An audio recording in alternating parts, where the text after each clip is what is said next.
And did you know any English? No. Either one of you? No, man. I think just my brother. He knows probably just a little bit.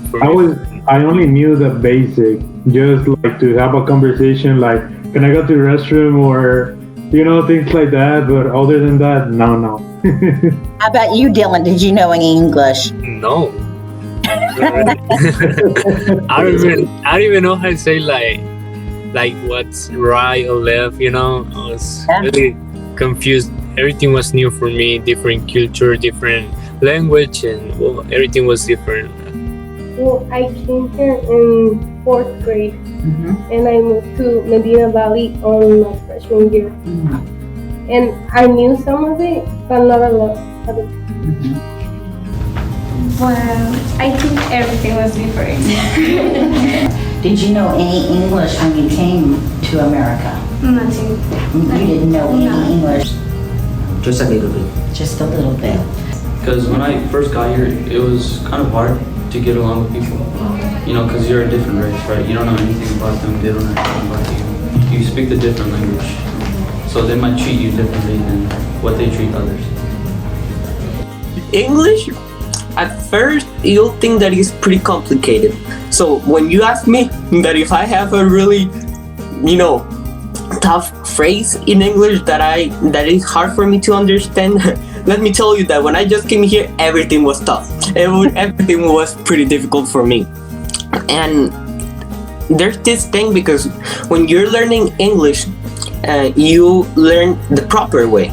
So they give you like all these rules, you have to conjugate in this like this and all that kind of stuff. And when I came here, I just heard all these people talking with their own slang, with their own phrases, which for me was pretty difficult. At first I didn't know what those y'all means. So it was pretty weird, but then you get used to it, and right now I really think that I can understand 80% of the English language. What do you wish that teachers knew about the ESL student? Give them time to get to it, get to the culture, get to the school, get the way that the teachers teach and the way that students learn. For me, to be honest, it was a really big difference from where I used to study to here.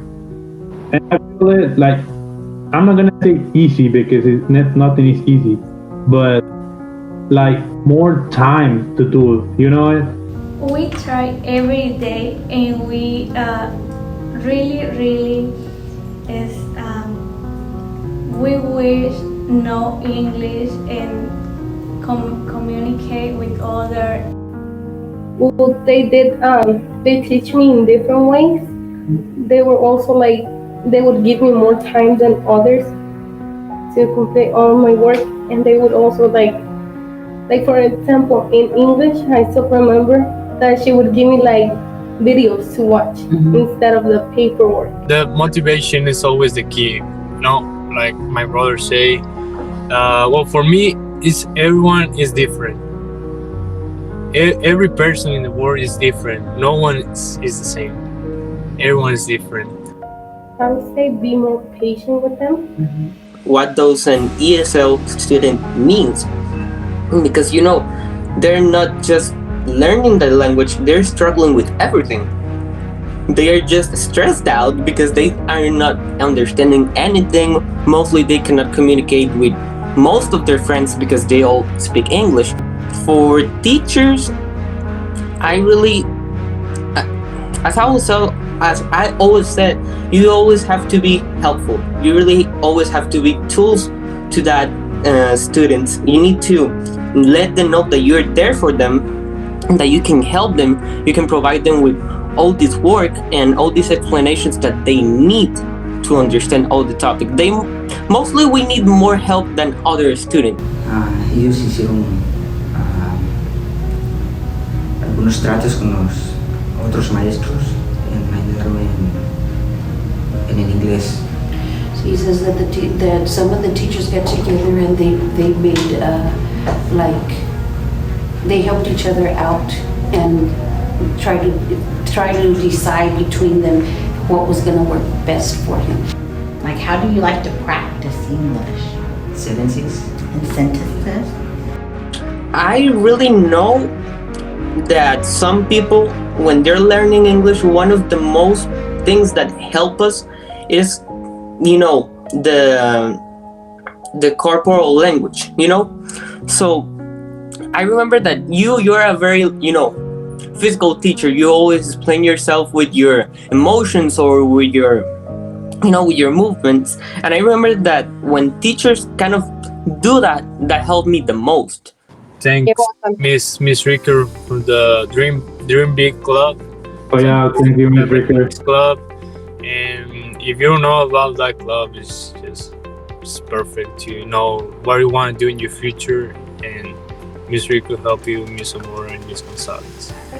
I didn't really care about like what I was gonna do after high school, and then when I joined Dream Big Club, I started looking at places where I was interested in, so I could go to college from there. Okay, so when we were in the Dream Big, we went to the college, St. Philip. And then I was like looking at them, and I saw that they have a good nursing program. That's why I want to go there. In my junior year, I don't even know what I want to do in my future. Like after high school, like well, I'm probably just working. and after I like went to different college, gave me like a little motivation. Like, oh well, I mean, why not? Yeah. Right. Yeah. Because I was thinking like, I can't do construction the rest of my life. Probably my back hurts, I don't can't do construction for a long time. So I was thinking, well, I want to have a good future, and I want my truck. So the thing is, I need something. That's right. Yes, so it's just some motivation. If you have any questions, that's why it's the Dream Big Club. It is full of opportunities, and I really feel blessed about that.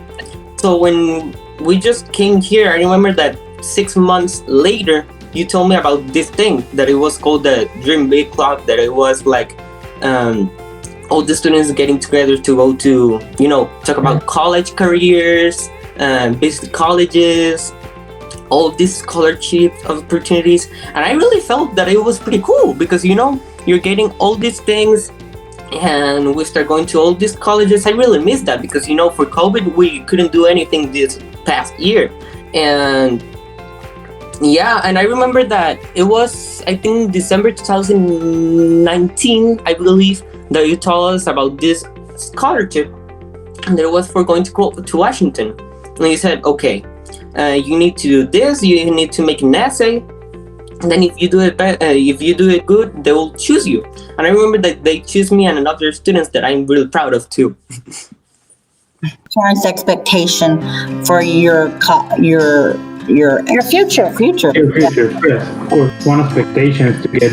My parents want us to do our best, and get to college. And no matter if people say that you cannot go to college, we have a great example right here, Dylan, my brother.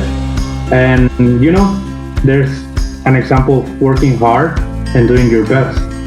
In 5 years, that'll be 2026. What are you going to be doing in 5 years, Sergio?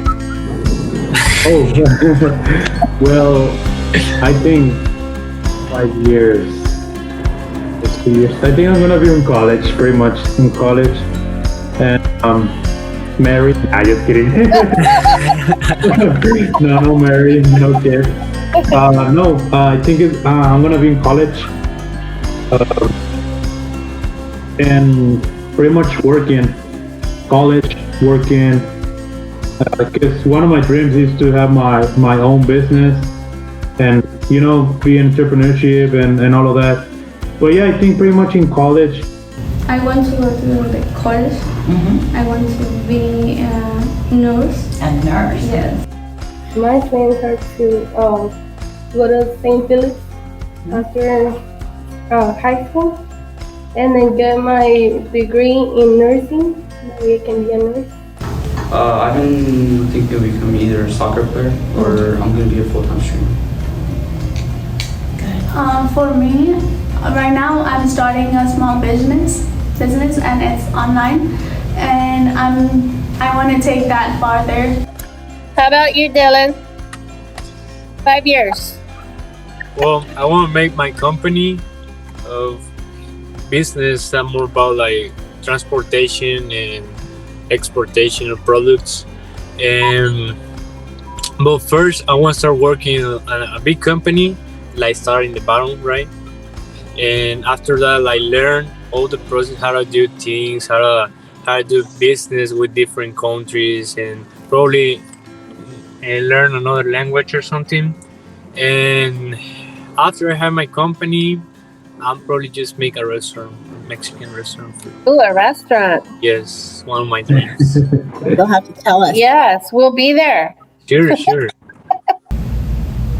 want to be a police officer. That is my big dream. Yes. If you could talk to a student that's still young, way younger than you, 6th grade, 7th grade, and they're new to school, maybe they came from Honduras just like you. Mm-hmm. If you could talk to them and give them some advice, what would you tell them? Que nunca se rindan, que lo intenten, that they need to try every day, and que a pesar de lo que pase, todo tiene tienen buenas consecuencias, y que pues que estudien mucho, y que pongan they need put effort in every day. Nothing is hard if you try. Take advantage of the time always and do the best. Well, my parents, they always tell me, they always have a conversation with me all the time because I'm the older one, right? And they told me that I need to be an example for my brother and my sister, like try to be the best what I can. And well, I am, obviously, I am. I try my best all the time, right? Working, doing my best in the school, be example. But we always tell my sister, she have a lot of life. Because I mean, I think she's in elementary right now, from 4th grade or something. And she just has to continue trying best and think in the future. I know it's young and everything, but if you're young and you think in your future, it's gonna be a good key. Continue forward. And one of the things is to start like watching movies in English. Yeah. And the music too. If you were to give advice to other ESL students, what advice would you give them? I would say be patient, because it's not easy. It's not easy. But if you're patient and you try to do it, more than likely you're gonna learn. You're gonna know the language, and you're gonna be someone in the future.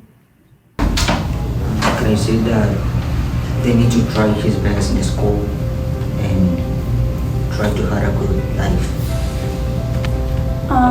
Don't skip school. Because school helps you a lot. Yeah, it does. I think the advice I would give is just to make yourself out there. Just even though you don't know English or like you don't know the language, just try to talk to people and just be open, so that way they learn about you and you learn about them. How do you think learning English has changed you? I think it's one of the most important things that I'm doing in my life, because it's better for me, for my future. It's more opportunities for me, and for my family also. And it's changing my life. Yo he visto que tú eres un joven muy listo, que tú te prestas siempre. I see that Jensen has always been the type of student that he pushes himself. He doesn't wait to be told. He was always translating with dictionaries and, you know, even the computer. And if he didn't understand, like right now, he would always ask. So I knew that he was very serious about learning.